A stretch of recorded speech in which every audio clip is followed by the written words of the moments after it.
Bails రద్దవుతాయా అనేది సరే, bails రద్దవడం దర్యాప్తు సంస్థ చెప్పింది కాబట్టి, సిచ్యువేషన్ అలా ఉంది కాబట్టి కోర్టు కూడా మీకు కస్టోడియల్ ఇన్వెస్టిగేషన్ విచారణ అవసరమని భావిస్తున్నారా, ఒకవేళ చేస్తే ఎంతమంది బెయిల్స్ రద్దు చేయాలని చాలా కేటగిరికల్గా అడిగింది కాబట్టి బెయిల్స్ అందరి అవుతాయా, కొందరు అవుతాయా, ఆ కొందరులో అవినాష్ రెడ్డి కూడా ఉంటాడా అనేది ఒక ఆస్పెక్ట్. ఒకవేళ దర్యాప్తు కంటిన్యూ చేయమని సిబిఐని ఆదేశిస్తే, ఒకటి ఆ దర్యాప్తును కంటిన్యూషన్లో ఏ అంశాలు తెర మీదకి వచ్చే అవకాశం ఉంది, కొత్త వ్యక్తులు ఎవరెవరు యాడ్ అయ్యే అవకాశం ఉంది, పాయింట్ నెంబర్ 1.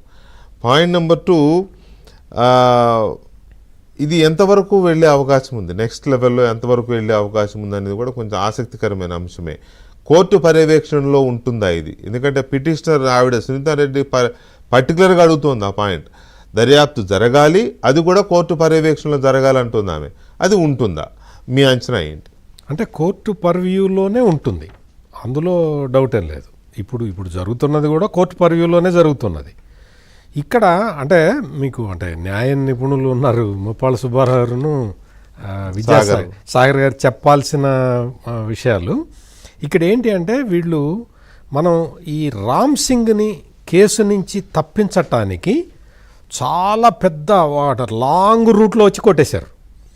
ఎట్లా అతన్ని తీసుకొచ్చి భయపెట్టి అతని మీద కేసులు పెట్టడం ఓకే, సుప్రీంకోర్టులో ఒక కేసు ఫైల్ చేశారు.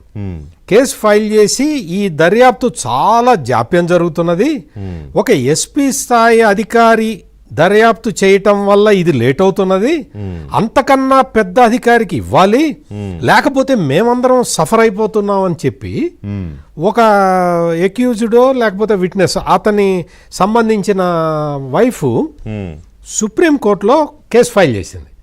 ఫైల్ చేస్తే మామూలుగా అందరికి ఏమనిపిస్తుంది, నిజమే కదా, ఇంకా ఫాస్ట్గా కావాలని మరి ఏం అడుగుతున్నది కదా అని చెప్పి ఎస్పీ స్థాయి కన్నా పెద్దవాళ్ళని పెట్టండి అని చెప్పి సుప్రీంకోర్టు ఆర్డర్ ఇచ్చింది.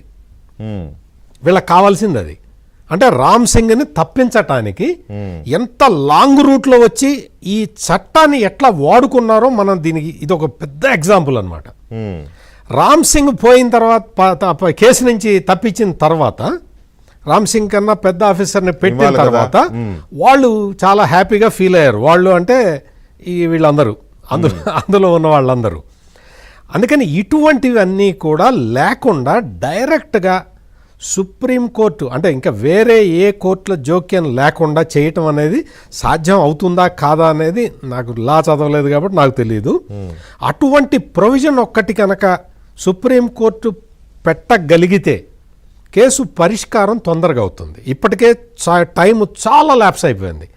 దాదాపుగా 6 సాక్షులు, శ్రీనివాసరెడ్డి, కల్లూరి గంగాధర్ రెడ్డి, నారాయణ యాదవ్, ఈసీ గంగిరెడ్డి, వైఎస్ అభిషేక్ రెడ్డి, రంగన్న, ఇంతమంది వీళ్ళని ఇక్కడ నుంచి తీసుకెళ్ళిన డ్రైవరు హైదరాబాద్ నుంచి జగన్మోహన్ రెడ్డి గారిని, భారతిరెడ్డి గారిని పులివెందుల ఆ రోజు వెళ్ళిన వెహికల్ డ్రైవర్.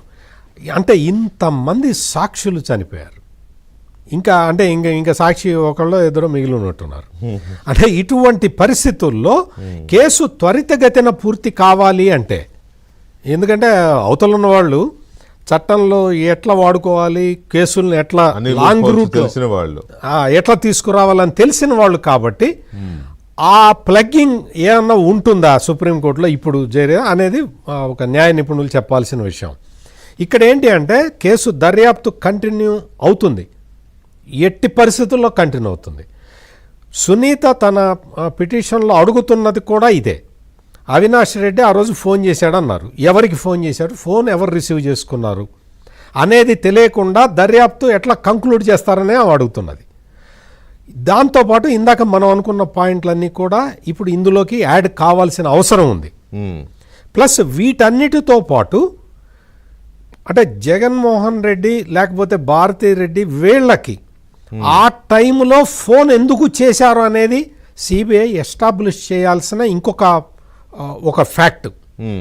ఇప్పుడు గూగుల్ టేక్అవుట్లో అవినాష్ రెడ్డి దగ్గర వీళ్ళందరూ మీటింగ్ అంటే మర్డర్ జరగడానికి ముందు, మర్డర్ జరిగిన తర్వాత అవినాష్ రెడ్డి ఇంట్లో మీటింగ్ అయిన విషయం గూగుల్ టేక్అవుట్లో ఇప్పటికే చాలా స్పష్టంగా ఎస్టాబ్లిష్ అయిపోయింది. గూగుల్ టేక్అవుట్ ఫర్దర్గా ఇంకా తర్వాత ఏం జరిగింది అనేది కూడా ఎస్టాబ్లిష్ చేయాలి. అంటే ఇటువంటి పాయింట్లన్నీ కూడా ఒక కంక్లూజన్కి రాకుండా, కంక్లూజన్కి అంటే వచ్చే అవకాశం లేకుండా చెయ్యటం ఈ పెద్ద పొలిటికల్ కాన్స్పిరసీ వెనక ఉన్న పెద్దల అభిప్రాయం.